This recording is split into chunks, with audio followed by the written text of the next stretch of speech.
एक आदमी जंगल में भटक गया और वहां पर जब जंगल में भटका तो सामने शेर आ गया। अब शेर आया तो वो भागा, कोई भी भागेगा ही, भागा।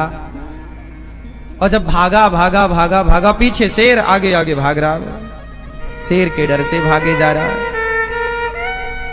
भागते भागते वो ऐसी जगह पहुंच गया जहां आगे रास्ता खत्म था। बहुत बड़ी खाई थी। क्या थी? खाई, बहुत गहरी।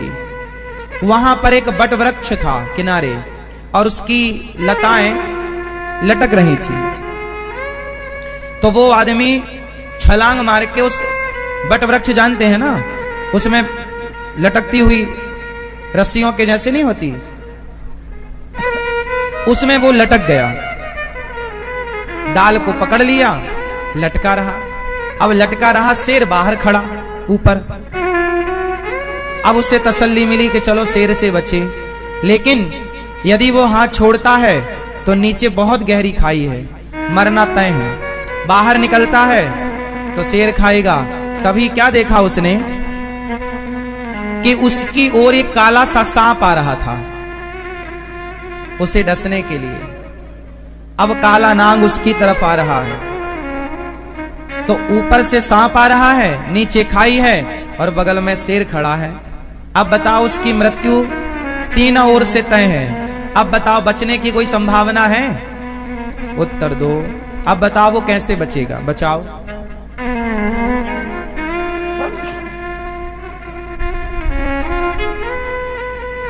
मैया,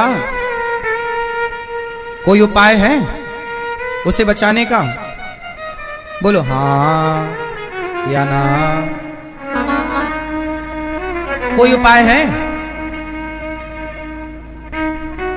यदि हाथ छोड़ता है, चलो हाथ नहीं भी छोड़ता तो सांप डस लेगा, और छोड़ता है तो खाई में गिर जाएगा, और बाहर निकलता है तो शेर खड़ा है। तभी एक घटना घटी कि उसी पेड़ पर एक मधुमक्खी का छत्ता लगा था और शहद बढ़िया पकी हुई थी। तो शहद की बूंद टपक रही थी और संयोग देखिए, ये जहां लटका था ठीक इसके होंठों पर जाके बूंद गिर रही थी। एक वो ये ऐसे लटका और शहद इसके मुंह में गिर रही है, और शहद इसके मुंह में गिरे तो ये चाट ले, फिर टपके, फिर चाट ले। और वो शहद में इतना खो गया कि भूल गया कि सांप आ रहा है, भूल गया कि नीचे खाई है, और भूल गया कि बाहर शेर है। अब बताओ वो लटका हुआ व्यक्ति कौन है? कौन है वो? मैया, कौन है वो? हाँ, हम सब। हम सब। अब हम सब तीनों ओर से मृत्यु से घिरे हुए हैं। चारों ओर से कह दीजिए आप मरेंगे, ये तय है। मतलब आपकी मृत्यु निश्चित, उस आदमी की मृत्यु निश्चित थी, लेकिन उसके मुंह में क्या गिर रही है? शहद। तो वो भूल गया सब। ऐसे ही हम लोग हैं, हमारी मौत भी सिर पर नाच रही है, लेकिन हमारे मुंह में भी शहद टपक रही है। किसकी? परिवार के मोह की, लालच की, इच्छाओं की शहद। ये मेरा परिवार, ये मेरी बेटी, ये मेरा बेटा, ये मेरा, ये शहद ही तो है। पत्नी बोलती है, ऐसा लगता है शहद टपक रही है। बच्चे बोलते हैं, ऐसा लग रहा लगता शहद टपक रही है। संसार का मोह ही तो शहद का टपकना है। संसार का मोह ही तो मिठास है। हम सब खो गए उस मिठास में और भूल गए कि मरना भी है। तभी क्या हुआ, वो आदमी वहां पर जब लटका था, चारों ओर से, तीनों ओर से घिरा और शहद टपक रही, तभी कोई वहां से संत गुजरे। तो संत जी ने आवाज लगाई, अरे पागल, ए भाई, कहां खोया है? कहां खोया? उसको याद आई, अरे मैं तो खो गया। क्या हुआ? अरे सांप आ रहा है तेरी ओर। हाँ हाँ महाराज बताओ, सांप मुझे डस लेगा, छोड़ता हूं तो गिर जाऊंगा, और वहां पर शेर खड़ा है, अब बताओ मैं कैसे बचूं। तब संत जी ने कहा तू तो शहद में ही खो गया। हाँ महाराज आपने अच्छा किया कि शहद से हटा दिया, अब बताओ मैं क्या करूं, कैसे बचूं। संत जी बोले बच तो नहीं सकता तू, मरेगा निश्चित है, पर एक काम हो सकता है, तू अपने मरण को सुधार सकता है। बच तो नहीं सकता पर तू सुधार सकता है अपनी मृत्यु को, अपने मरण को। अभी तू शहद चाट कर बिगाड़ रहा था तो सुधरेगी कैसे। बोले भाई बिगड़ी जन्म अनेक की, सुधरे अब ही आज, हाँ ही राम को नाम जप, तुलसी तज कुसमाज। क्या करूं महाराज, एक काम कर, तू आंख बंद कर, तू आंख बंद कर। हाँ हाँ कर ली, बोल मेरे संग बोल, बोलो हे श्रीमन नारायण मैं आपका हूं, हे प्रभु हमें स्वीकार कीजिए, हे नाथ हमें स्वीकार कीजिए। देखो गुलाब का पुष्प जब टूटता है, गुलाब का पुष्प जब डाली से टूटता है तो टूट तो गया, लेकिन वो कीमती तब हो गया। अच्छा गुलाब का पुष्प या तो मुर्दे के गले में हार पहनाया जाएगा गुलाब का, या तो भगवान को हार पहनाया जाएगा। गुलाब तो मुर्दे को भी चढ़ता है और गुलाब भगवान को भी चढ़ता है। आप ही बताइए वो गुलाब कब खुश होता होगा और कब दुखी होता होगा। जब वो गुलाब बिहारी जी के चरणों तक पहुंचता होगा तो वो भी धन्य होता होगा। वाह मेरा खिलना, मेरा टूटना, मेरे हृदय में छेद करना, क्योंकि माली उसकी छाती में छेद करके तो धागा डालता है भीतर से, तब सार्थक हो गया जब वो प्रभु से जुड़ गया। तो देखो मरना तो सबको ही है, आपको हमें कौन बचेगा, पर मरने के पहले गुलाब यदि भगवान से जुड़ गया तो वो गुलाब कीमती हो गया, प्रसाद हो गया, है ना। बस मरने के पहले मरना तो पड़ेगा, पर मरने के पहले प्रभु के चरणों में अपने आप को, जैसे गुलाब ने समर्पण कर दिया प्रभु का हो गया, ऐसे मरने के पहले आप अपना समर्पण कर दो, प्रभु हमें स्वीकार कीजिए। हे नाथ, हे नाथ, बोलो हे नाथ मैं आपको कभी भूलूं नहीं, हे मेरे नाथ मुझे स्वीकार कीजिए। हम नहीं, ये बोलना नहीं है, हम ऐसे ही हैं, अपवित्र हैं, अपावन हैं, हमारे शरीर से दुर्गंध आती है। आप में से कितने लोगों के शरीर से दुर्गंध आती है? सबके भैया आती है दुर्गंध, हम सबके शरीर से दुर्गंध आती है। हमारा शरीर संसार के लोगों को शायद अच्छा लगता भी हो, पर भगवान के लिए ये शरीर उपयोगी कहाँ है बताओ। भगवान को ये शरीर, आप इसलिए तो शरीर यहीं छूट जाता है क्योंकि इस शरीर की कोई आगे कीमत नहीं है ना। भगवान के मतलब का शरीर नहीं है, बोलो है। अच्छा बताओ भगवान के मतलब का क्या है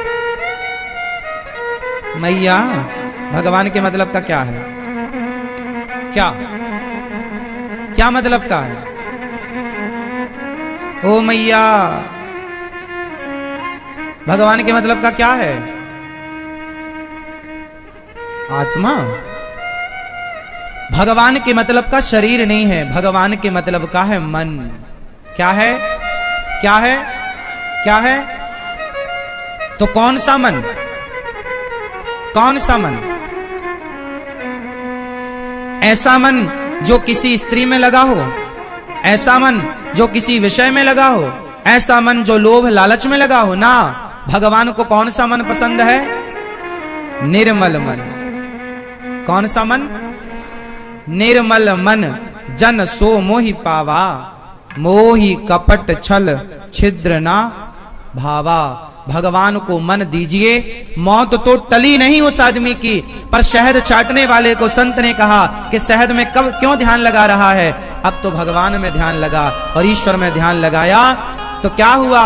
जब परमात्मा, उसने भुला दिया कि मौत खड़ी है और परमात्मा के चिंतन में डूबा, वो भगवत धाम चला गया, उसका उद्धार हो गया। बस यही है कि मौत तो ना आपकी टलेगी ना मेरी टलेगी, ना साधु की टलेगी ना संत की टलेगी। हाँ, पर सदगति का प्रयास करके अपना कल्याण आप कर सकते हैं। तो वही कल्याण का साधन क्या है? भागवत। इसलिए 7 दिन में सबको ही मरना है, पर मरने वाले को करना क्या है? प्रभु से मन को जोड़ देना है, प्रभु से मन को जोड़ देना, यही करना है। इसलिए सत्संग करना चाहिए। काम करो, पैसे कमाओ, बिजनेस करो, व्यापार करो, पर प्रभु से जुड़े रहो, भगवान से जुड़ के काम करो। क्यों? किससे जुड़ के काम करो? भगवान से। कैसे? कैसे? जैसे पुलिस होती है, सरकारी होती है पुलिस, गवर्नमेंट जॉब है ना पुलिस की, तो पुलिस तो है पर जुड़ी किससे है? सरकार से, पर काम कर रही है पब्लिक का। आपकी सुन रही है, हमारी सुन रही है, आपकी हेल्प कर रही है हमारी, पर जुड़ी किससे है? कनेक्ट है सरकार से, पर काम पूरा कर रहे हैं। पुलिस वाले भी अपनी पत्नी, बच्चे, परिवार को संभाल रहे हैं, काम कर रहे हैं, तो जुड़े हैं सरकार से, पर काम कर रहे हैं पूरा। बस उसी तरह आप ईश्वर से जुड़े रहिएगा। पुलिस वाले बस यही कहते हैं हम सरकारी हैं, बस आप भी कहते रहिए हम भगवान के हैं, हम भगवान के हैं, हम गिरधर गोपाल के हैं, यही तो जुड़े रहना है। हम ईश्वर के। मैया जा रही हो टाटा, किसकी हो? हाँ, जम्मू से हो? हाँ, किसकी पत्नी हो? हाँ, बेड़ीलाल, ठीक है। भगवान की नहीं हो? भगवान, हाँ। जुड़ने का मतलब यह है कि हम किसके हैं? हम प्रभु के हैं। पुलिस वाले बोलते हैं कि हम किसके हैं? भाई सरकार के हैं, हम सरकारी हैं, हम सरकारी हैं। तो आप सरकारी हैं, हम तो जो सरकार आपको चला रही है, जो सरकार देश को चला रही है, और भगवान जो पूरे ब्रह्मांड को चला रहे हैं, सारी सरकारों को, हम उस सरकार के हैं, ईश्वर परम पिता परमात्मा के। तो हम किसके हैं मेरी माँ? सरकार के, भगवान के। हम राम जी के, राम जी हमारे हैं, हम राम जी के, राम जी हमारे हैं। आज से कोई पूछे किसकी हो? अभी हमने पूछा मैया से किसकी हो, तो उन्होंने नाम बताया फला फला, पर आपको किसका बोलना है? हम प्रभु के हैं। हम किसके हैं? प्रभु। और सुनो, आप हमें बताओ अपने पति का नाम, तो हमें आपके पति के नाम जान के क्या करना है? सामान्य व्यक्ति को मतलब ही नहीं है, जान ही नहीं रहे हैं हम कि आपके पति कौन है।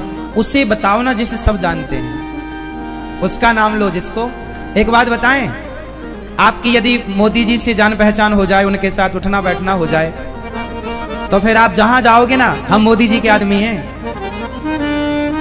फोटो दिखाओगे, देखो हम उनके साथ सेल्फी, खाने की, बैठने की, उठने की, फिर आप अपने पति का ना बताओगी ना, और ना अपनी पत्नी का, ना अपने बेटे का, ना बाप का, फिर क्या हम मोदी जी के हैं। जब मोदी जी के साथ सेल्फी लेकर आपको कहने में अच्छा लगता कि हम मोदी जी से मिले हैं, हम मोदी जी के आदमी हैं, तो सोचो भगवान तो भगवान है, क्यों नहीं कहते इस अधिकार से कि हम भगवान के हैं? क्यों नहीं आप इस कॉन्फिडेंस में रहते कि हम भगवान के हैं? विडंबना तो यह है कि आप किसी नेता के संग फोटो खिंचा लो ना, तो आप बोलते हम इनके हैं, फिर आप वहां अपनी पत्नी, पति, बाप का नाम नहीं बताते। क्यों जी? तो फिर कहो ना हम गिरधर गोपाल के हैं। हम किसके हैं? मैया किसके हो आप? हम प्रभु के हैं, हम भगवान श्रीमन नारायण के हैं, हम राधा रानी के हैं, श्याम सुंदर के हैं, भगवान के हैं हम। ठीक है। सुखदेव भगवान कहते हैं, राजन जैसे जल्दी मरना है ना, देखो हम सबको करना, जीवन कैसे जीना चाहिए, हम सबको जल्दी मरना है, और हम लोग क्या कर रहे हैं? आधी जिंदगी तो हमारी समेटने में जा रही है। पैसा पैसा पैसा पैसा पैसा पैसा पैसा। हम ये नहीं कहते पैसे मत कमाओ, पैसे कमाओ, कमाना अच्छी है, जरूरी है, पैसा कमाना चाहिए और पैसे खूब कमाना चाहिए साहब, क्योंकि पैसे कमाओगे ना तो लोग आपसे बात करेंगे। आज का जमाना ऐसा है, पैसा नहीं है तो कोई आपसे राम राम भी नहीं करता, इसलिए पैसा होना चाहिए, पैसा कमाना चाहिए आपको, थोड़ा अपना नाम कमाओ, इज्जत कमाओ, लेकिन पैसे कमाओ साहब, पर पैसे में पागल मत हो जाओ। जीवन में उतना ही पैसा कमाओ जितने की जरूरत है। पैसा कितना कमाना चाहिए?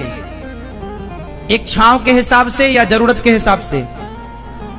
यदि जरूरत के हिसाब से लोग पैसा कमाते तो ना तो भारत में कोई क्राइम होता, ना तो इतना डिप्रेशन होता, ना इतनी अशांति होती। आज लोग पैसा कमा किसके लिए रहे हैं? जरूरत के लिए नहीं, इच्छाओं के लिए।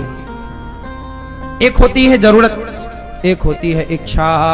देखो लिखा है भागवत जी में, सत्याम क्षितौ किम कसिपोह प्रयासै बाहौ स्वसिद्ध्येयुपवर्हणै किम सत्यंजलौ किम पुरुधान्यपात्र्य दिग्वल्कलादौ सति किम दुकूलै चीराणि किम पथि न सन्ति दिशन्ति भिक्षाम् नैवाङ्घ्रिपाः परभ्रतः सरितोऽप्यसुष्यन् रुद्धा गुहा किमजितो वतिनोपसन्नान् कस्माद् भजन्ति कवयो धन दुर्मदान्धान्।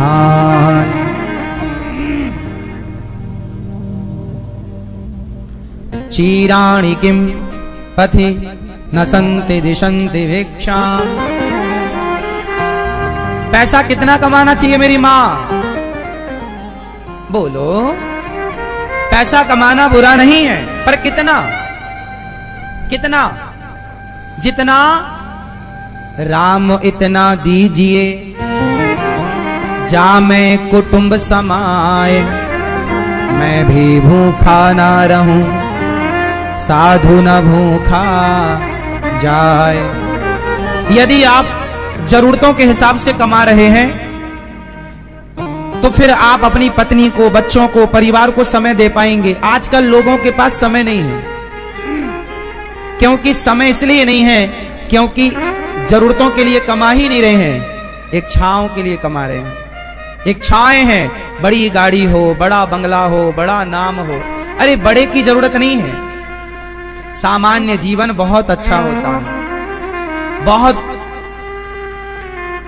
बहुत कमजोर नहीं होना चाहिए और बहुत हैवी नहीं होना चाहिए, बीच में, मीडियम, बीच में ठीक है।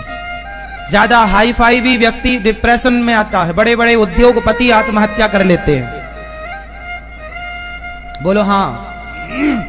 बड़े बड़े उद्योगपति, बड़े बड़े पैसे वाले लोग, इतना टेंशन, उनके पास करोड़ों का तो कर्जा होता है, हजारों करोड़ों का बैंक से। अब विजय माल्या भागा भागा फिर नहीं रहा है, तो ऐसा पैसा किस काम का कि जो तुम्हें भागा भागा फिराए, अपने देश से ही दूर कर दे?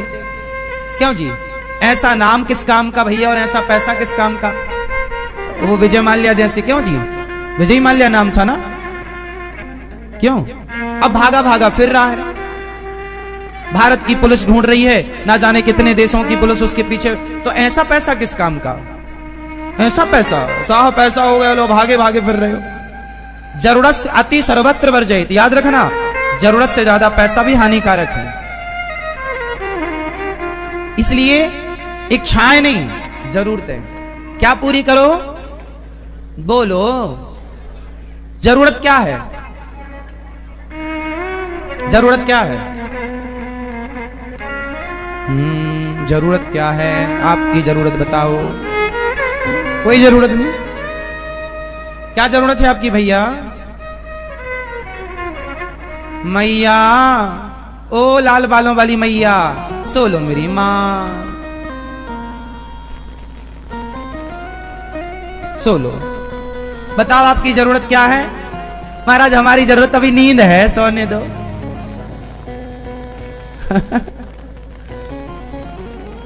मैया, भाई आप लोग बताओ आपकी जरूरतें क्या है? बोलो, रोटी, कपड़ा, मकान, शिक्षा। बोलते नहीं हैं आप लोग। रोटी, कपड़ा, मकान, शिक्षा, ये क्या है? ये हम सबकी जरूर, ये होना चाहिए। रोटी हो आपके घर में, रोटी मीन्स कोई साधु आ जाए तो भूखा ना जाए, आप अच्छा खाएं पिएं।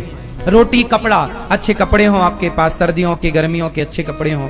रोटी, कपड़ा, कहीं जाए आए तो अच्छे वस्त्र हों। रोटी, कपड़ा और मकान।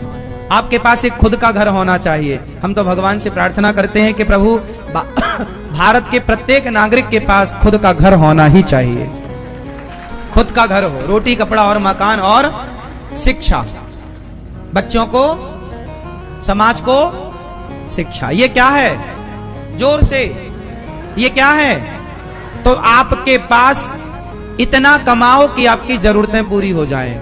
सोचो कि आप अपनी जरूरतों के लिए कमाएंगे तो परेशान कहां होना पड़ेगा।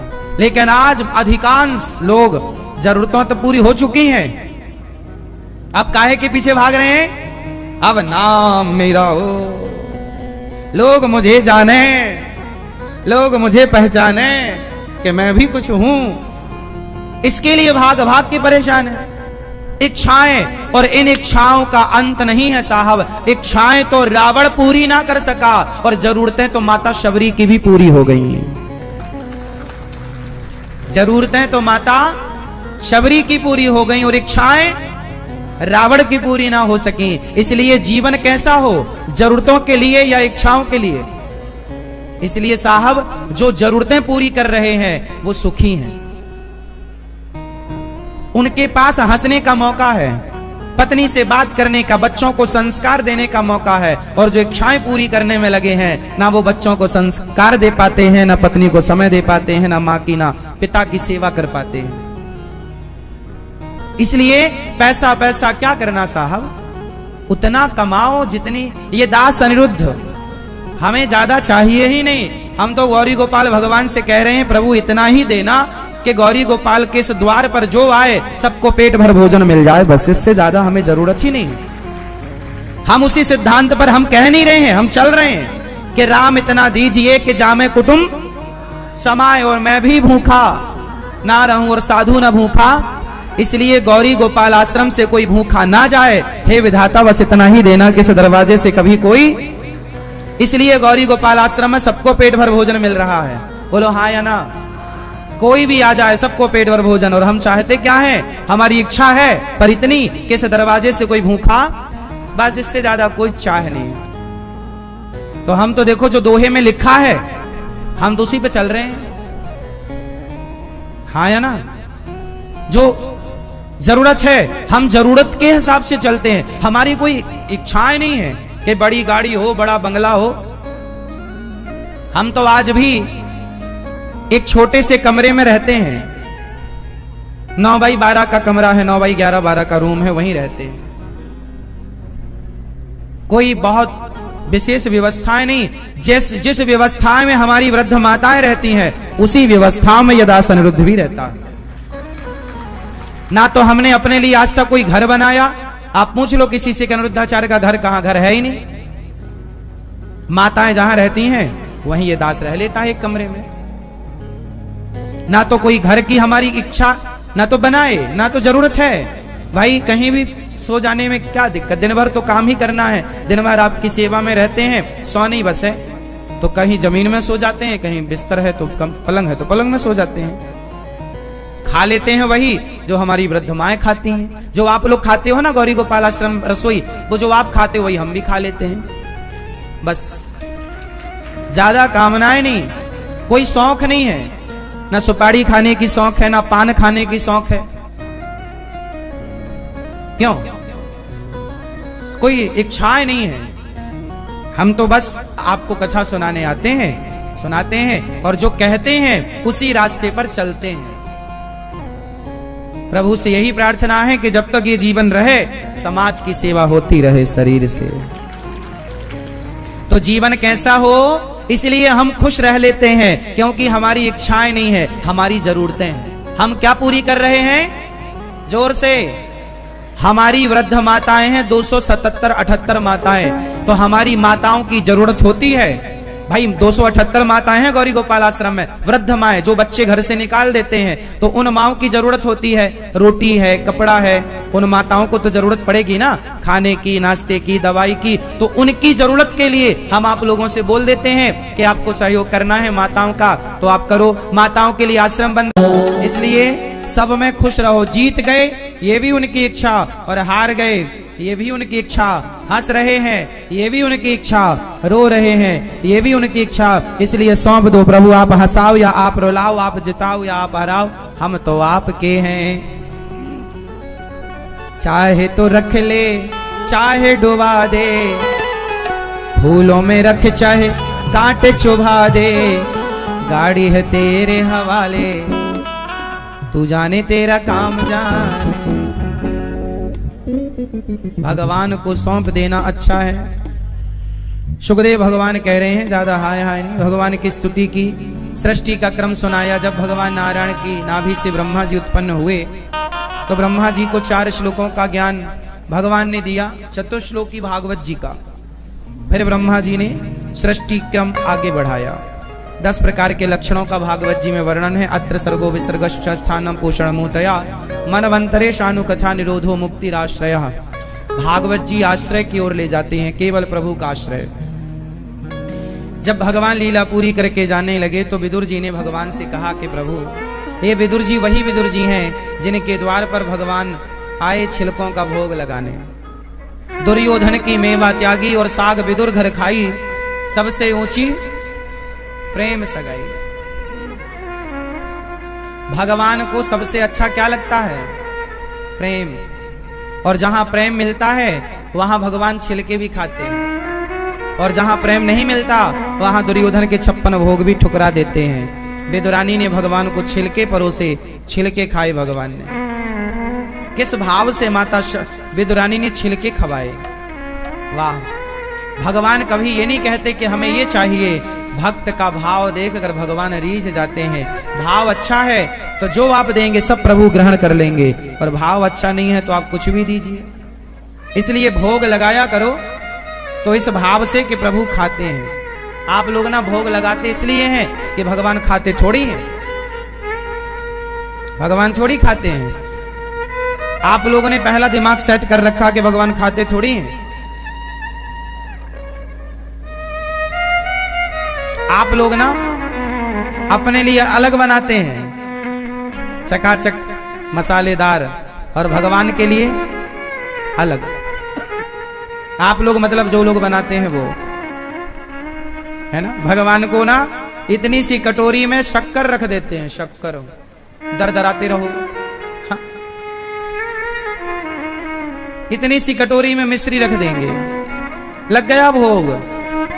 तुम्हें भी कोई इतनी सी शक्कर दे दे दिन भर के लिए। तो भगवान खाते वाते नहीं है। भक्त के देखो कोई खाता वाता नहीं है, वो तो आप सबके यहां थोड़ी खाते हो। जहां आपको लगेगा कि ये प्रेम से आपको बिठा रहे हैं, प्रेम है इनका आपके प्रति, आप ही वहां भूख ना होने पर भी खा लेते हैं। जहां आपको दिखता है कि प्रेमी है तो खा लेना चाहिए, वरना आप भी नहीं खाते सब जगह।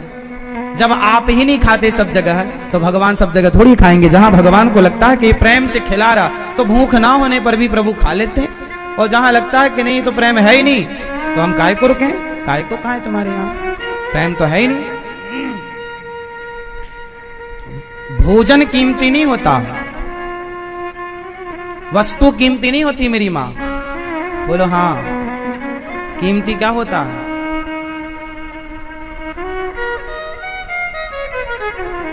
ये पुष्प की क्या कीमत है? ये पुष्प की कोई कीमत नहीं है, परंतु ये कोई गुरुजी अपने शिष्य को दे देते हैं श्रद्धा से, तो वह इस पुष्प को संभाल के रखता है सोने चांदी से ज्यादा कि गुरुजी का दिया प्रसाद है। भगवान के मंदिर से कुछ मिल जाए तो वो प्रसाद मान के रखता है। तो वस्तु की कीमत थोड़ी है, दिया किसने किस भाव से है उसकी कीमत है ना। बात समझ में आई? आपके पति ने फटी साड़ी दी, 200 की साड़ी दी या 1000 की साड़ी दी या 10,000 की, कीमत रुपयों की नहीं है। बस आपके पति ने आपके लिए एक अच्छे भाव से अपनी पसंद की। पत्नियां बोलती हैं नहीं ये साड़ी अच्छी नहीं है। अरे पति जो लेके आ गया है, पत्नी आपके लिए जो लेकर आ गई है, वो अच्छी हो ना हो, उस वस्तु की कीमत नहीं, सामने वाले का भाव है, इसलिए उसे ग्रहण करना चाहिए। ये नहीं कहना चाहिए नहीं हमें तो ये पसंद ही नहीं है ना, पसंद ना पसंद किनारे रखो, लाने वाले का भाव अनमोल है, ना कि वहां कोई कीमत है किसी वस्तु की। क्यों जी, सही है गलत है? विदुरानी ने भगवान को छिलके परोसे, वहां छिलकों की कीमत नहीं थी और ना केलों की कीमत थी, वहां मुख्य था विदुरानी का भाव। किस भाव से दे रही हैं कि डूब गई प्रेम में, वो फल फेंकती जा रही हैं, वो छिलका भगवान को पकड़ाती जा रही। उन्हें याद थोड़ी था कि मैं क्या दे, याद होता तो छिलका थोड़ी देती। वो ऐसी विह्वल हो गई, जब कृष्ण आए डूब गई उस प्रेम में, ऐसी खो गई, भूल गई, बस उल्टा हो गया सब, फल फेंकती गई और छिलका। और धन्य है भगवान, भक्त के साथ तो उल्टा हो गया, पर प्रभु आप तो सीधे ही थे ना, आपने क्यों खाया? भगवान बोले नहीं, मेरी अपनी कोई डिमांड नहीं होती, जो भक्त देता है प्रेम से मैं उसे स्वीकार करता हूं, चाहे वो छिलका हो, चाहे वो भक्त का जूठन हो। विदुरानी ने, शबरी ने क्या दिया था? शबरी ने क्या दिया? बेर नहीं, जूठे बेर, जूठन, जूठा। खाए कि नहीं? क्या प्रधान था वहां? बेर प्रधान थी क्या? कीमत किसकी थी? माता शबरी के जोर से, भाव की। वहां बेरों की कीमत नहीं है, वहां शबरी के। इसलिए आप लोग भी सामने वाले का भाव समझा करो। भगवान ये सारी लीलाएं इसलिए किए हैं। आजकल ना पत्नियों को छोटा मोटा गिफ्ट लाके पति दे तो फेंक देती है, ये तुम ही रखो। क्यों? आप लोग नहीं फेंकती हो? मेरी मां बहुत पत्नियां फेंकती हैं, मैंने सुना है। मतलब पति ने भाव से अपनी सामर्थ्य से दिया तो रखो ना। क्यों? भगवान राम कोई बेरों के भूखे थे क्या? और वो भी झूठे? कोई केलों के भूखे थे क्या? वो भी छिलके? सुदामा के ने पोहा दिया था। पोहा मीन्स चिवड़ा, चावल कहते हैं ना आप लोग। सुदामा ने चावल दिए, चावल नहीं थे वो, चिवड़ा था। उसे व्यवहार में चावल बोला जाता है, भागवत जी में चिवड़ा लिखा है, चिवड़ा। अब बताइए पोहा, और भगवान ने लिया और पोहा मतलब कच्चा खा लिया। और कच्चा पोहा कौन खाता है भाई? तुम्हारा कितना भी बढ़िया यार होगा लंगोटिया, पर तुम उसका भी कच्चा पोहा ना खाओगे। क्यों जी? लेकिन धन्य है भगवान कि सुदामा क्या लेकर आया वो मायने नहीं रखा, किस भाव से लेकर आया वो मायने रखा भगवान ने। और उस भक्त का लाया हुआ तुरंत सामने ग्रहण किया कि बहुत अच्छा है। और खाते हुए भगवान ने ये और बोला, वाह मित्र, मेरी तृप्ति हो गई, तृप्त हो गया। भगवान नहीं देखते कि आप क्या दे रहे हैं, क्या भाव से दे रहे हैं। बात समझ में आई? माता द्रौपदी ने बटलोई धुल्ली संत आए तो बटलोई में, धुली हुई बटलोई में साग का पत्ता मिला। अब बताइए, आप किसी के घर जाएं और धुले हुए बर्तन में कोई दाना चिपका हो, क्या उसे आप खाएंगे? वो तो गंदा है, अपवित्र है। बोलो हाँ भाई, बर्तन थाली धुल गई आपकी और फिर उसमें कोई दाना रह गया तो क्या वो खाएगा कोई आप में से? नहीं खाएगा। पर भगवान ने बटलोई पर लगा हुआ एक जरा सा साग के पत्ते का तिनका उठाया और पेट भर लिया ठाकुर ने, और सारी सृष्टि का पेट भर दिया। ये भगवान की भगवत्ता नहीं, भगवान की करुणा नहीं तो क्या है? क्या तुम्हारा और हमारा स्वभाव ऐसा हो सकता है सामने वाले के प्रति? पर धन्य है भगवान। इसलिए भावग्राही जनार्दना। भगवान किसके भूखे हैं? मैया। भगवान किसके भूखे हैं? बोलो। इसलिए जो टूटा फूटा तुम्हारे पास है, नमक रोटी है, चटनी रोटी है, दाल रोटी है, साग रोटी जो है, पहले प्रभु आप ग्रहण करो, भाव से प्रभु भोग लगाइए, प्रभु लीजिए। सामर्थ्य जो जरूर भगवान ही कहते तुम मुझे 56 भोग लगाओ, जरूरत ही नहीं 56 भोग की, नमक रोटी दो, परंतु किससे? सच्चे भाव से। हे प्रभु, दीनता से, दीन बन के, क्या किससे? हे प्रभु मैं आपको क्या दे सकता हूं, जो है। यदि आप गरीब हैं तो नमक रोटी दो, बासी रोटी खाते हो बासी रोटी दो, और आप 56 भोग खाते हो तो 56 भोग, मतलब जिस लायक विधाता ने आपको बनाया उस हिसाब से भगवान की सेवा होनी चाहिए। हाँ या ना?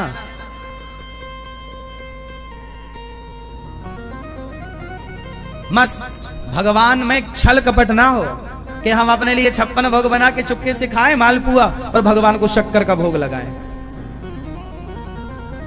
चिरौंजी का भोग लगाएं। जो खाते हो, भगवान ये नहीं कहते तुम हमारे लिए अलग से, नहीं, जो आप खाओ वो लगाओ।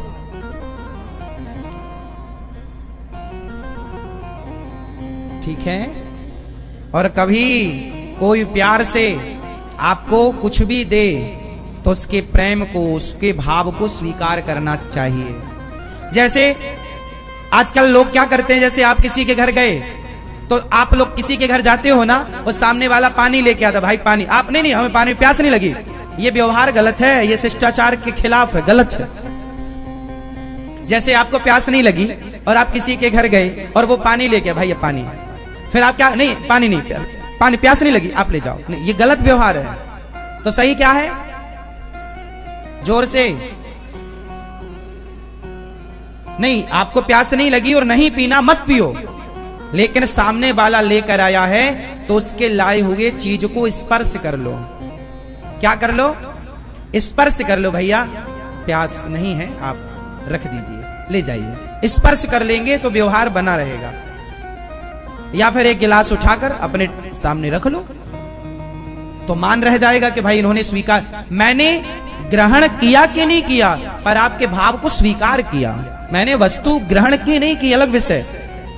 जैसे मैं किसी के घर जाता हूं, लोग पानी लेकर आते हैं, कोई ठंडा पानी लाता है, कोई नॉर्मल, ठीक है, हम स्वीकार कर लेते हैं। वो तो हमें देखना है कि हमें गर्म पानी ही हम पीते हैं, पर स्वीकार तो कर ही, ये नहीं कि नहीं जी हम तो तुम्हारे पानी नहीं पिएंगे तुम्हारे यहां, ये तो गलत हो जाएगा। इसलिए कोई भी वस्तु लाए, अब जैसे कुछ लोग चाय नहीं पीते, उस सामने वाला चाय लेके आ गया तो ये सामने वाला चाय ना पीने वाला 1 घंटा लेक्चर देगा, चाय पीने के सारे नुकसान गिनाएगा, उसके घर में बैठ के कहेगा जी हम तो देखो चाय नहीं पीते बचपन से, आप लोग तो चाय पीते हैं। भाई आपने नहीं पीते आप, अच्छा है, पर आप चाय वैसे भी नहीं पीना चाहिए, दूध पीना चाहिए।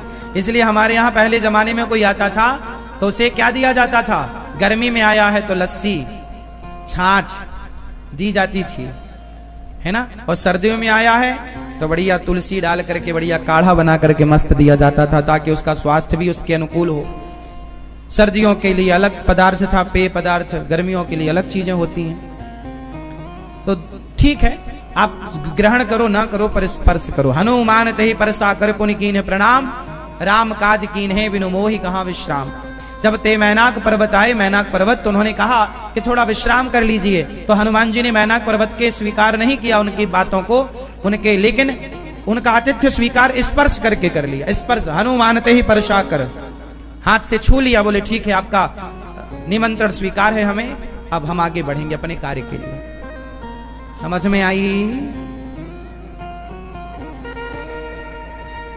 अतिथि देवो भव। जब आपके घर में कोई अतिथि आए तो सदा उसे भोजन कराना चाहिए। भोजन, अतिथि को भोजन कराना चाहिए। भैया प्रसाद थोड़ा सा लेके जाइए। जब वो तृप्त होता है तो भगवान तृप्त होते हैं। तो विदुरानी और विदुर जी पर भगवान ने कृपा की। भाव का भूखा हूं मैं, भाव ही एक सार है, भाव से भज ले मुझे तो भव से बेड़ा पार है।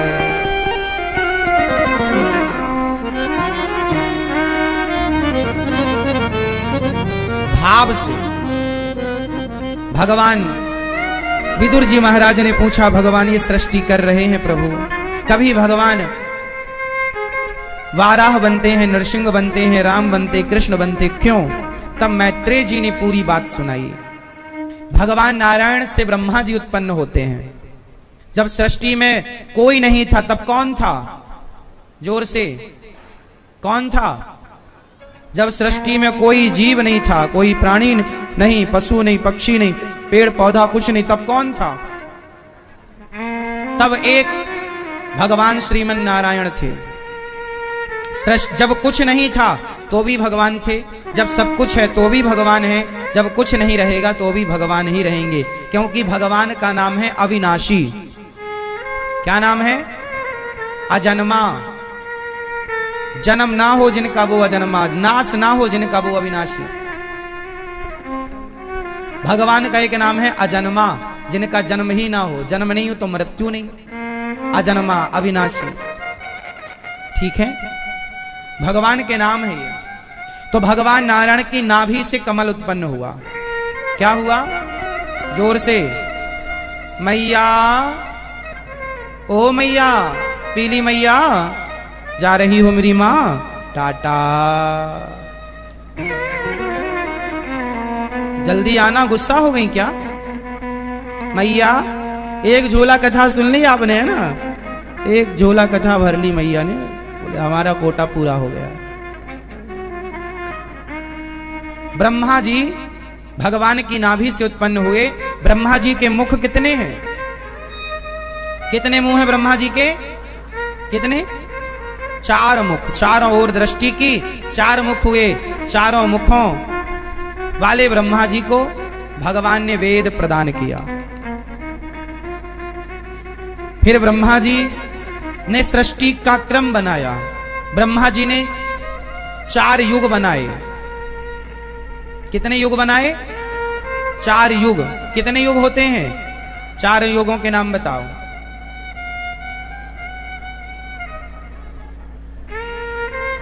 सतयुग, त्रेता युग, द्वापर युग, और अभी किस युग में हो आप लोग? कलयुग। सतयुग की आयु होती है 17,28,000 वर्ष। त्रेता की आयु होती है 12,96,000 वर्ष। द्वापर की आयु होती है 8,64,000 वर्ष। और कलयुग की आयु होती है 4,32,000 वर्ष। सबसे छोटा युग है कलयुग।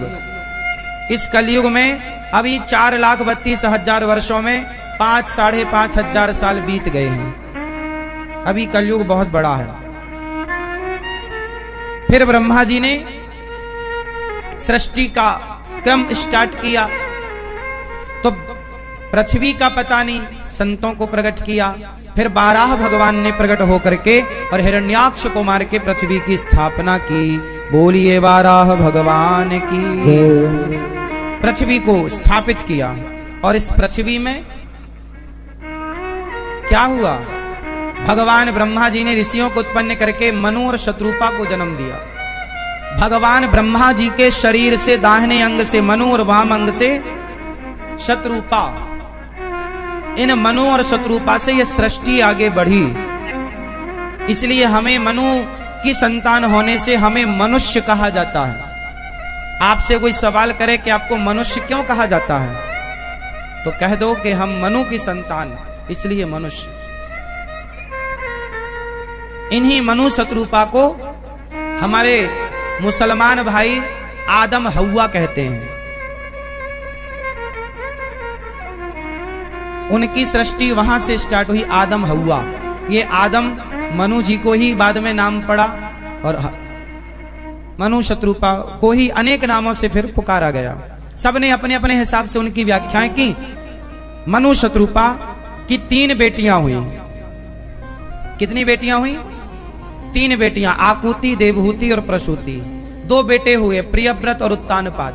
आकुति का विवाह हुआ रुचि प्रजापति से, यहाँ रुचि प्रजापति से, जिनके यहाँ यज्ञ भगवान उत्पन्न हुए।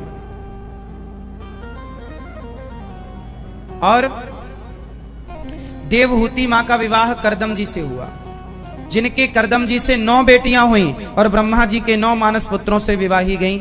फिर आखिरी में मनु जी कपिल भगवान प्रकट हुए, जिन्होंने अपनी मां को सांख्य उपदेश किया।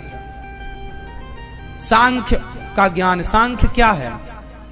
भगवान कपिल देव जी ने मां को समझाया किस तरह भगवान का ध्यान करना चाहिए, किस तरह तितिक्षवाह कारुणिकाः सुहृदः सर्वदेहि नाम, भगवान की संतों की सेवा करनी चाहिए, किस तरह बच्चा मां के पेट में होता है, 1 माह में बच्चे का सिर बनता है, दूसरे माह में हाथ पांव, तीसरे माह में स्त्री पुरुष के चिन्ह। जो मेडिकल साइंस हमें पढ़ाता है वही सारा का सारा भागवत जी में हजारों साल पहले हमारे ऋषि मुनियों ने पूरा साइंस भर दिया था। हम लोगों ने नहीं पढ़ा, जो पढ़ लिया वो उनके ज्ञाता हो गए। तो इस तरह 9 बेटियों का करदम जी ने 9 मानस ब्रह्मा जी के 9 मानस पुत्रों से विवाह किया और करदम जी भगवत चिंतन करने चले गए। कपिल भगवान के दिव्य ज्ञान से माता देवहूति को ज्ञान हुआ, सिद्धा नाम की नदी बनकर बह गई। कपिल देव जी ने आचमन किया, सीधे गंगा सागर चले गए। बाकी तीर्थ बार बार गंगा सागर। मनु जी की तीसरी बेटी का नाम है प्रसूति। प्रसूति का विवाह हुआ है दक्ष से। दक्ष की सबसे छोटी बेटी का नाम है सती और सती मां का विवाह हुआ है भगवान शंकर जी से। शंकर जी का विवाह किससे हुआ? माता सती। एक दिन की बात है कि शंकर जी अपनी पत्नी को लेकर कथा सुनाने गए, पर कथा में श्रद्धा तो हुई नहीं, कथा से श्रद्धा तो जागी नहीं, भगवान में संदेह जाग गया। अच्छा, एक होती है श्रद्धा, एक होता है संदेह। तो बताओ भगवान में क्या होनी चाहिए, श्रद्धा या संदेह? अच्छा बताओ, ईश्वर में यदि संदेह है किसी को, आप में से किसी को भगवान में संदेह है तो हाथ उठाओ। संदेह कैसा? संदेह नाना प्रकार का होता। लोग कहते हैं कि भगवान है तो दिखते क्यों नहीं, ये संदेह है। ये क्या है?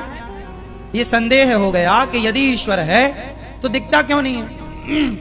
समझो मेरी मां, ये संदेह है कि यदि ईश्वर है तो बताओ आप, ईश्वर है तो दिखते क्यों नहीं, आप बताओ।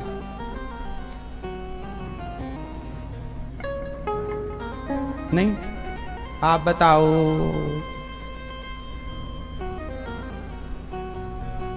बताओ भगवान क्यों नहीं दिखते? मैया, ओ चश्मे वाली मैया, चलो बताओ भगवान क्यों नहीं दिखते? बेटा बताओ भगवान क्यों नहीं दिखते? बैठे बैठे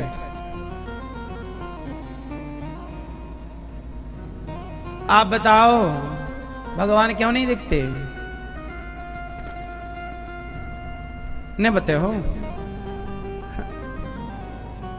आप मैया,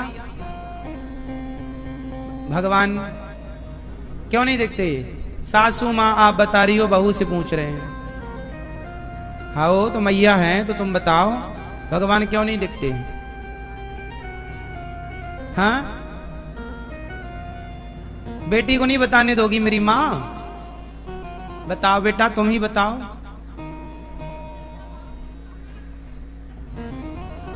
भगवान क्यों नहीं दिखते? बहुत सिंपल क्वेश्चन है और बहुत सिंपल ही आंसर है। भगवान क्यों नहीं दिखते? दिखते हैं, ये प्रश्न ही गलत है। भगवान क्यों नहीं दिखते, ये सवाल ही गलत है। कैसे गलत है? मैं इस सवाल को गलत भी सिद्ध कर दूंगा और सही भी सिद्ध कर दूंगा, दोनों हो सकता है। हम दोनों सिद्ध करते हैं। चलो, पहली बार ये सवाल ही गलत है, पहले से सिद्ध करते हैं। सवाल क्या है? प्रश्न पूछो एक बार मेरे से, पूछो अब आप लोग। भगवान क्यों नहीं दिखते, ये बताओ कि भगवान का स्वरूप क्या है? भगवान का स्वरूप कैसा है? भगवान का स्वरूप है विराट। आकाश भगवान का मस्तक है, सिर है, पाताल तलवे हैं, नदियां नाड़ियां हैं, पहाड़ हड्डियां हैं, समुद्र पेट है, पहाड़ जंघाएं हैं, तो पर्वत जंघाएं हैं। अब बताओ, अर्जुन को जब भगवान ने विराट स्वरूप दिखाया तो ये पेड़ पौधे ये सब भगवान के रोम हैं। पेड़ पौधे जैसे हमारे रोमा नहीं होता ये रोम, ऐसे ये पेड़ पौधे क्या हैं? भगवान के रोम। अरे भाई, भगवान नहीं दिखते, ये प्रश्न गलत है। ये पूरी सृष्टि में जो तुम्हें दिख रहा है वो भगवान ही है, ईश्वर को ही आप देख रहे हो। उससे अतिरिक्त तो कुछ होए तो आप बताओ। चलो, आप में से कितने लोगों के घर में घड़ा है? घड़ा घड़ा घड़ा, गर्मी आ गई ना। मटका नहीं है तुम्हारे घर में मैया? घड़ा नहीं है, चलो। अच्छा ये बताओ, घड़ा है? अच्छा बोलो, घड़ा है? घड़ा है कि माटी है? क्या है? आपके घर में माटी है कि घड़ा है? है वो माटी, पर बोला क्या जा रहा है? अरे भाई साहब, घड़े में माटी के सिवा कुछ होए तो बताओ।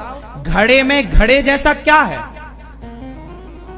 माटी ही तो है, लेकिन उसे व्यवहार में बोला क्या गया? जोर से क्या बोला गया? घड़ा है क्या? कुम्हार से कोई ये नहीं कहता भाई कुम्हार साहब जरा माटी देना, नहीं, क्या देना? घड़ा, जबकि है वो माटी। जैसे है तो माटी, दिख रही है माटी, पर बोल क्या रहे हैं? घड़ा। है माटी पर दिख रहा है घड़ा। उसी तरह जैसे घड़े में माटी के सिवा कुछ है ही नहीं, उसी तरह इस सृष्टि में भगवान के सिवा कुछ है ही नहीं। व्यवहार में बोला जाता है संसार, जबकि संसार क्या है? जो आप देख रहे हैं वो सब भगवान है। आपकी नजर जहां जाए सब ईश्वर है। सिय राम मैं सब जग जानी। तो जो लोग कहते हैं ना भगवान नहीं दिख, भगवान होते हैं तो दिखते क्यों नहीं? अच्छा ये बताओ, दुर्योधन को कृष्ण दिखे क्या? उत्तर, दुर्योधन को कृष्ण दिखे क्या? उत्तर, दिखे क्या? हां, कई बार दिखे, परंतु उस दुर्योधन ने उन कृष्ण को पहचाना नहीं। कहता रहा ये तो गालिया है, ये तो नंद का छोरा है, जबकि उसी कृष्ण को अर्जुन ने पहचान लिया। तो आप कहते हैं कि भगवान है तो दिखते क्यों नहीं? अरे दिखे तो थे दुर्योधन को, कहां पहचान पाया? दिखे तो थे रावण को, कहां पहचान पाया? ऐसे हमें और आपको माता पिता के रूप में, गुरु के रूप में, अतिथि के रूप में, जीव मात्र के रूप में दिख तो रहे हैं, कहां पहचान पा रहे हैं आप लोग और हम लोग? तो ये सवाल ही गलत है कि ईश्वर है तो दिखते क्यों नहीं? भाई साहब, है भी और दिखते भी हैं। अब तुम ना पहचानो, तुम्हारी आंख में अज्ञान का मोतिया बिंद हुआ तो हम क्या करें? तो ये प्रश्न गलत है। बात सही समझ में आई? भगवान क्यों नहीं दिखते, ये प्रश्न सही है या गलत है? उत्तर, प्रश्न क्या है? प्रश्न ही गलत है। भाई दिख तो मां कौन होती है? जोर से, मां कौन होती है? जोर से। पिता कौन? जोर से। भगवान। तो माता पिता दिखते हैं कि नहीं? हाँ, तो क्यों कह रहे हो भगवान नहीं दिखते? दिख तो रहे माता पिता। प्रश्न गलत है। ईश्वर है तो दिखते क्यों नहीं? तुमने अपनी माता को भगवान क्यों नहीं माना? तुमने अपने पिता को भगवान क्यों नहीं माना? तुमने अपने पति को भगवान क्यों नहीं माना? तुमने अपने गुरु को भगवान क्यों नहीं माना? तुमने अतिथि को भगवान क्यों नहीं माना? तुमने सब में ईश्वर का दर्शन क्यों नहीं किया? कहा तो था गोस्वामी जी ने, सर्वम खलविदम ब्रह्मा श्री राम मैं सब जग जानी, निज प्रभु मैं देख ही जगत के ही सन करहि विरोध। है तो सब कुछ। ईश्वर हैं तो दिखते क्यों नहीं? दिख तो रहे। एक बात समझ लो, आप जो देख रहे हैं सब भगवान ही है। मानो मत मानो। अच्छा ये बताओ, अब इसको सही सिद्ध कर दे। अब देखो इस प्रश्न को अभी हमने गलत सिद्ध कर दिया, आप सही सिद्ध कर रहे हैं। ईश्वर है तो दिखते क्यों नहीं? हाँ बिल्कुल, ये प्रश्न जायज है। ईश्वर है तो क्यों नहीं दिखते? आओ हम बताते हैं क्यों नहीं दिखते। बताओ, आपके हाथ में बैक्टीरिया है या नहीं? हाँ या ना? हाँ या ना? तो क्या बैक्टीरिया दिखाई पड़ रहे हैं? नहीं। तो क्या नहीं है? हैं, कैसे देखेंगे? एक मशीन आती है मेरी माँ, डॉक्टरों के पास, वैज्ञानिकों के पास होती है, सूक्ष्मदर्शी यंत्र बोलते हैं, माइक्रोस्कोप भी बोलते हैं उसे। एक मशीन होती है, माइक्रोस्कोप बोलते हैं उसे, उससे बैक्टीरिया दिख जाते हैं, जो बारीक से बारीक, जो आंखों की पकड़ में नहीं आते, वो मशीन की पकड़ में। तो जैसे बैक्टीरिया को देखने के लिए आपकी इन आंखों से बैक्टीरिया तो दिख नहीं रहे हैं, बिना मशीन के, बिना यंत्र के, तो बिना मंत्र के तुम्हें भगवान कैसे इन आंखों से दिख जाएंगे? ईश्वर देखने के लिए आपकी क्षमता भी तो हो। बैक्टीरिया देखने की तो क्षमता है नहीं तुम्हारी। तुम्हारी इन आंखों में बैक्टीरिया देखने की तो दम है नहीं, तो भगवान को देख लोगे? जैसे बिना यंत्र के बैक्टीरिया नजर नहीं आता, उसी तरह बिना गुरु मंत्र के परमात्मा नजर नहीं आता। इसलिए मंत्र होता है। क्या होता है? इसलिए मीराबाई ने मंत्र जपा तो कृष्ण का दर्शन हुआ। क्या बोली मीरा? वस्तु अमोलक दी मेरे सतगुरु, करी कृपा अपनायो पायो जी मैंने। हाँ, मेरे तो गिरधर गोपाल, हाँ, मिल गए मीरा को। क्योंकि मीरा को क्या मिल गया? मंत्र मिल गया। यंत्र से बैक्टीरिया दिखता है, तो मंत्र से परमात्मा दिखता है। इसलिए हमारे यहाँ मंत्र होता है। अब तुम्हारी मंत्रों में श्रद्धा नहीं रही, जप नहीं रहा, तो तुम चिल्ला रहे हो कि भगवान दिख क्यों नहीं रहे? भाई दिख तो रहे हैं, साधु संतों को तो दिख रहे हैं, भक्तों को तो दिख रहे हैं। फर्क कितना है कि हमें जो दिखता है वो हम आपको दिखा नहीं सकते। अच्छा ये बताओ, आप में से किसी को दर्द होता है सिर में, पांव में, पेट में, पीठ में, कंधे में? कभी दर्द हुआ? किस किस को दर्द हुआ है? मैया, हाँ, दर्द हुआ है मेरी माँ? बोलो हाँ। ओ भैया चला लो मोबाइल। लाला, दर्द हुआ है? क्यों, आपको दर्द हुआ? कहां? घुटनों में दर्द? हाँ। क्या दर्द दिखाया? क्या आपने अपना दर्द देखा? अच्छा, आप सबको दर्द हुआ? बोलो हाँ। तो फिर एक काम करो, सारे लोग मुझे अपना अपना दर्द दिखाओ, तब मानूंगा मैं कि दर्द हुआ है, वरना मानूंगा कि तुम झूठ बोल रहे हो। क्या आप लोग अपना दर्द दिखा सकते हो? नहीं। अच्छा, नहीं दिखा सकते ना, तो क्या दर्द नहीं था? दर्द था, दर्द होता है, पर दर्द को दिखाया नहीं जा सकता। उसी तरह कृष्ण कण कण में है, लेकिन उस दर्द को महसूस किया जा सकता है।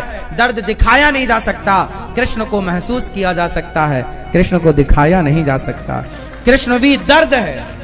इसलिए मीरा बोलती है, दर्द की मारी बन बन डोलूं, वैद मिले नहीं कोई, हैरी मैं तो प्रेम दीवानी, मेरो दर्द ना जाने कोई। कृष्ण एक दर्द है। कृष्ण क्या है? भक्त रोता क्यों है? भगवान के लिए, क्योंकि वो ईश्वर से मिलने का जो दर्द है, जब वो दर्द उठता है ना, तभी मजा आता है। क्यों मेरी मां? स्त्रियों को जब बच्चा होता है तो डॉक्टर दे इंजेक्शन, काय का? दर्द आने का, दर्द जाने का नहीं। काय का इंजेक्शन ठोकता है? जोर से। दर्द आने का कि दर्द जाने का? जोर से। हाँ, दर्द अच्छा है, आएगा। दर्द आएगा तो घरों में खुशियां लेके आएगा, ये दर्द अच्छा है। दर्द आएगा तो किलकारी आएगी। बोलो हाँ।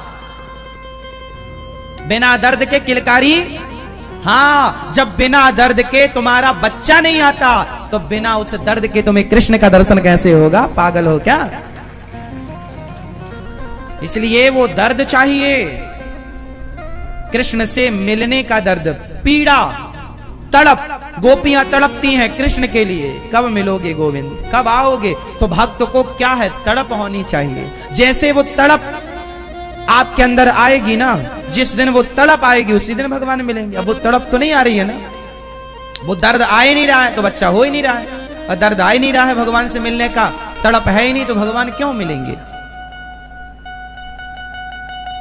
तो ईश्वर हैं तो दिखते क्यों नहीं? इसलिए नहीं दिखते क्योंकि जैसे दर्द है पर दिखता नहीं, पर होता तो है।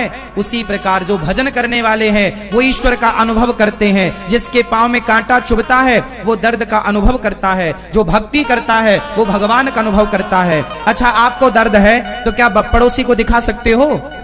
बस आपने यदि कृष्ण का अनुभव कर लिया तो आप दूसरे को दिखा नहीं सकते, आप आनंद ले सकते हैं। ईश्वर देखने दिखाने का विषय ही नहीं है, बात समझो। ये तो अनुभव है मेरी मां। क्या है ये? चलो, आप में से कितने लोगों ने रबड़ी, गुलाब जामुन, रसगुल्ला खाया है? अच्छा लगता? अच्छा लगा? रसगुल्ला अच्छा लगा? बोलो हाँ। क्या आप हमें दिखा सकते हैं कितना अच्छा लगा? हाँ? अरे भाई साहब, कुछ चीजों का अनुभव, हमने रसगुल्ले खाए, आनंद लिया, खाने का जो आनंद आया वो आ गया, अब वो बताया नहीं जा सकता। कुछ चीजें शब्दों से परे होती हैं, आप मानते हैं या नहीं? कुछ चीजें शब्दों की मोहताज नहीं होती। बोलो हाँ। कुछ चीजें शब्दों से समझाई नहीं जा सकती, वो भावनाओं से ही समझ में आएंगी। उसी तरह कृष्ण भी शब्दों का विषय ही नहीं है, ये तो भावनाओं का विषय है। भाव का भूखा हूं मैं। कृष्ण को शब्द से कौन जान पाया कि तुम जान लोगे? शब्द सहयोगी तो हो सकते हैं कृष्ण को जानने में, पर शब्द से जाना नहीं जा सकता। ईश्वर अतर्क है, ईश्वर अतर्क है, तर्क से नहीं जाना जा सकता। शब्दों से परे है। जो शब्दों से परे है उन्हें किस शब्द से जानोगे? बात समझ में आई? इसलिए ये अनुभव का विषय है। गुलाब जामुन खा रहे हो, आनंद आनंद लो। जैसे चलो मैं एक प्रश्न सवाल मेरा एक स्त्रियों से, मेरी जितनी माताएं हैं, मैया जा रही हो? गुस्सा हो गई क्या? ठीक है, जल्दी आना। हाँ सुनो। अच्छा, ये मैया आप सब मेरी माताएं उत्तर देंगी। बताओ, जब आपका बच्चा हुआ, पहली बार आप लोग मां बनी? बोलो हाँ। जब आप पहली बार मां बनी और जब डॉक्टर ने आपके बच्चे को आपके पेट से निकाला या आपकी डिलीवरी नॉर्मल हुई, बच्चा बाहर आया और फिर बच्चे को डॉक्टर ने कपड़े से पोंछा, साफ किया और नरा वरा काट के जब आपकी छाती से पहली बार चिपकाया, जब आपका बच्चा, आपकी बेटी, आपका बेटा जब पहली बार लड़की मां बनती है और जब आपकी छाती से एक बच्चा पहली बार आप बच्चे का स्पर्श करती हो, टच करती हो छाती से लगाकर, पहली बार बच्चे ने जब आपकी छाती से लगकर आपका दूध पिया, तो बताओ वो अनुभव कैसा था? अच्छा था या बुरा था? उत्तर अच्छा या बुरा? क्या उस अच्छे अनुभव को आप हमें बता सकते हैं शब्दों में? लिखवाओ, हम लिख लें। अरे वो अनुभव केवल मां कर सके। देखो, पेट फटा है, पेट फटा पड़ा है, स्त्री का पेट फटा पड़ा होता है और बच्चे को छाती से लगाती है ना, फटे हुए पेट का सारा दर्द, सारी पीड़ा भूलकर बच्चे के आनंद में रम जाती है मां। वो जो अनुभव है सुख का, वो सुख का अनुभव केवल मां ही कर सकती है। उस अनुभव को बाप नहीं कर सकता, उस अनुभव को पिता नहीं समझ सकता। बोलो हाँ। इसलिए वो जो अनुभव है वो बताया नहीं जा सकता। सोचिए कि बेटे का अनुभव बताया नहीं जा सकता शब्दों से, तो फिर ईश्वर का अनुभव कैसे बताया जा सकता है शब्दों से? इसलिए ईश्वर भगवान शब्दों से परे। इसलिए कहते हैं ध्यान करो। ईश्वर ध्यान का विषय है, ईश्वर भाव का विषय है, बोलने बताने का विषय नहीं है। जो तुम भगवान के नाम पर झगड़ा करते हो, इससे बड़ी मूर्खता नहीं है। भगवान शोर का विषय नहीं है, भगवान तो शांति का विषय है। जब ईश्वर का चिंतन होगा, जब ईश्वर का अनुभव होगा, तो व्यक्ति चुप हो जाएगा। क्या होगा? अनुभव करेगा उस आनंद का। मां जब बच्चे को हृदय से लगाती है तो कुछ बोलती नहीं, उसके स्पर्श का आनंद लेती है, अनुभव करती रहती है, उसके स्पर्श का सुख लेती है। बस यही है। जब ईश्वर का अनुभव होगा जिस भक्त को, वो शांत होकर केवल उस ईश्वर का अनुभव लेगा, आनंद लेगा। वो बोलेगा कहाँ कहाँ फुर्सत है बोलने की। हाँ, अब किसी से कुछ बताने की हमें फुर्सत नहीं, अब किसी महफिल में जाने की हमें फुर्सत नहीं। बेवफा दुनिया ये हमसे पूछती, बेवफा दुनिया ये हमसे पूछती, अब किसी को कुछ बताने की हमें फुर्सत नहीं। क्या बताएं अब, क्या बताएं। वो आनंद है, वो अनुभव है, इसलिए ईश्वर आनंद का विषय है, अनुभव का विषय है, समझने का विषय है, समझाने का विषय नहीं। समझा हम आपको कितना भी दें, पर समझना तो आपको ही पड़ेगा। बोलो हाँ। हम नाना तरीके से आपको समझा दें, पर जब तक आप अपने अनुभव में नहीं लाओगे तब तक मेरी इन बातों का कोई अर्थ ना निकलेगा। प्रैक्टिकली करना है तो डूबना पड़ेगा भगवत चिंतन में। चलो, शंकर जी, माता सती को संदेह हो गया और राम जी सीता मैया को ढूंढ रहे हैं। सीते